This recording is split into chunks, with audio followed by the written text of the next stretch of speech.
Hi, my name's David Newton. Today I'm going to share with you my secret technique on how I do emailing for my events. Now, stick with me.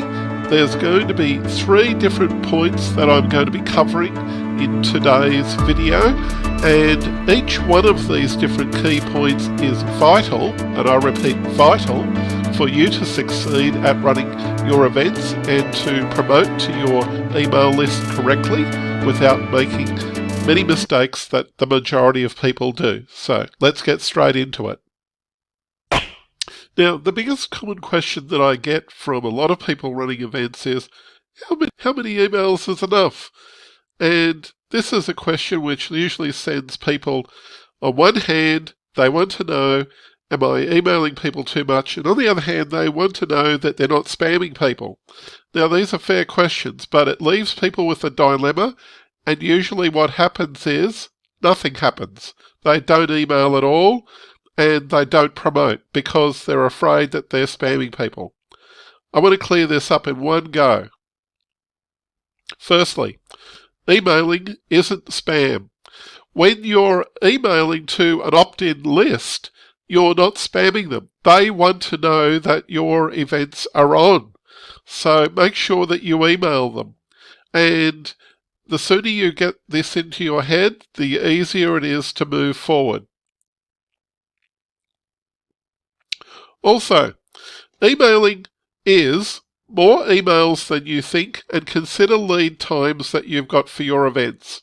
Usually if you've got an event which is happening in 2 months' time, you should be emailing at the very least a couple of times a week, just to remind people what's going on, and on the final week or 2, to be emailing people at least around 3 to maybe even 4 times a week.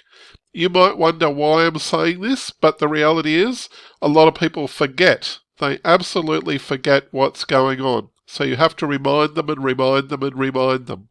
That's the big key. The second biggest thing is this, and that is emails plus phone calls is going to work really, really well.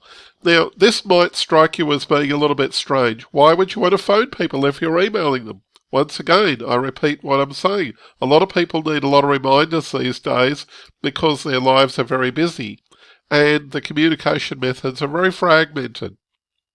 So what you need to do is to make sure that you connect with people, either with a text message or a phone call or a voicemail message if you can't get them at the end of a phone, and remind them very specifically what the event's about. You don't necessarily need to ask them to phone call you again.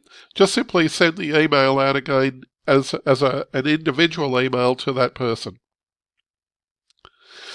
Number 2B, and that is call your close circle, aka your best customers first. If you call your best customers first, these are the ones which are kind of like the ones who bring in all of your other new people. They're the ones who refer a lot of people to you.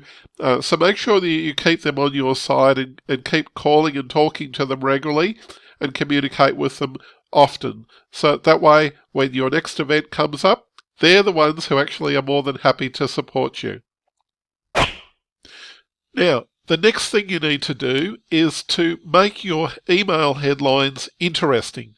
And this can be in a lot of different ways. It doesn't necessarily have to be to promote that event. You can simply shock the reader by saying, blah, blah, blah, blah, not here anymore, or blah, blah, blah, blah, great sale. You know, all these different things. You need to change what you're doing and upend it.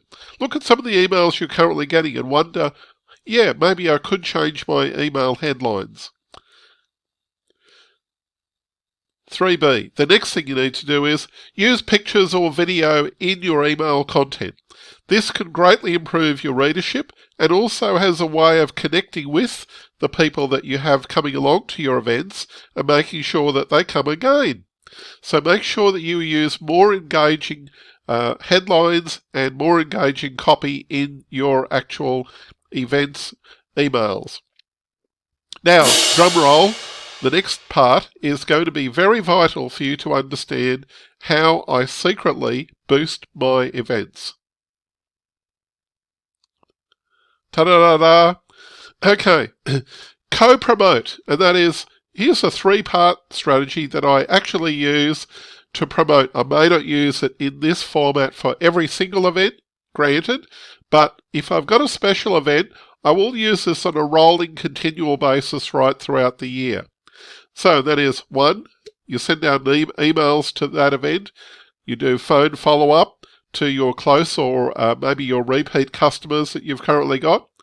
And the third part is you run a Facebook ad or a Facebook boost. I know this may contravene what some of the Facebook gurus say, but I run that in the background and I do a very, very local advertising technique, like I pick out a geographical area or a postcode area of where that event is and see if I can actually harvest any people that are coming that may potentially come to that event to click on a link in my Facebook post that I've got on my Facebook page for that type of event. Now this can work particularly well because a lot of people think, well, they'll be happy to join a crowd that's already there, and if they join a crowd that's already there, hey presto, that actually motivates people to come along because they think, well, if these people are going, maybe I could go along too, at least I won't be alone. And you will get some of those who are usually bold and willing to try out new things to come along. So that's the three-part strategy. Email, phone up your list, and a Facebook ad or a Facebook boost, and you're well on your way to filling up your event. The question is, what will you do? Okay, where are you going to go to from now? Are you willing to give this technique a try? Because I believe you need to look at this if you're going to actually grow your business and make sure that your events are well attended. Now, I do have so many other videos that are available, so have a look at these videos that I've got currently on the screen at the moment, and I encourage you to have a look there because I've got some more material which is also just as groundbreaking and can improve your business. And check out my website, davidnewtonevents.com, to learn how to have great events and to improve what you're doing in your events in the future and making sure that you fill up your events. This is David Newton speaking.